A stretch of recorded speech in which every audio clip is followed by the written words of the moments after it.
PDP ने कोई जो है article abrogation of resolution pass करने की कोशिश की। बिल्कुल, देखिए जी, सबसे पहले तो जो स्पीकर का इलेक्शन हुआ उसमें हमने भी जो है नेशनल कॉन्फ्रेंस का सपोर्ट किया और हमने भी स्पीकर साहब के हक में वोट दिया।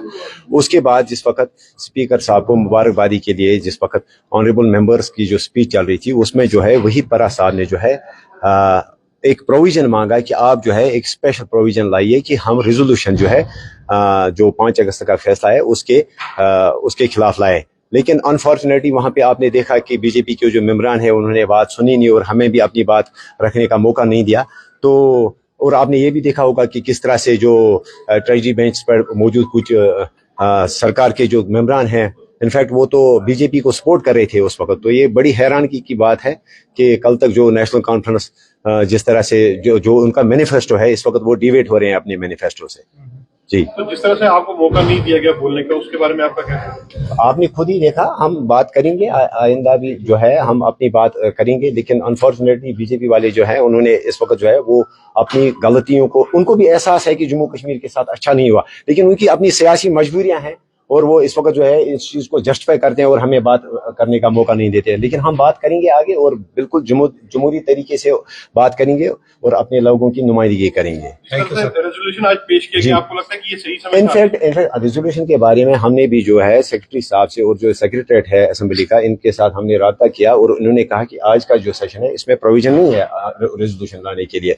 तो वहीद परा साहब जो है उनका जो है उनको वक्त दिया गया था हमसे पहले। इनफैक्ट हम भी इस बारे में बात करने वाले थे कि एक स्पेशल प्रोविजन आप लाइए कि हम इसके लिए जो है एक रेजोल्यूशन लाए, बट अनफॉर्चुनेटली आपने देखा होगा अनफॉर्चुनेटली कि किस तरह से जो है वहां बात करने का मौका नहीं दिया गया। और हद तो यह है कि नेशनल कॉन्फ्रेंस वाले भी इस चीज को लेकर आग बगोला थे।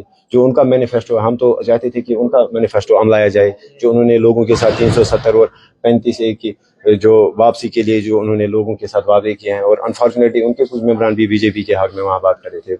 बहुत ही अफसोस की बात है, ना सिर्फ पॉलिटिकल इश्यूज पे बल्कि डेवलपमेंटल इश्यूज पे भी आप देख लीजिए। गवर्नर साहब ने इस वक्त जो है 200 यूनिट्स की फ्री बिजली की बात की, और उमर साहब या गवर्नमेंट जो है इस वक्त अभी तक समझ नहीं आ रहा है इनका, यहाँ से दिल्ली जाते हैं वहाँ से कुछ डिक्टेशंस दे रहे हैं, ना पॉलिटिकल इश्यूज पे बात करते हैं ना डेवलपमेंटल इश्यूज पे।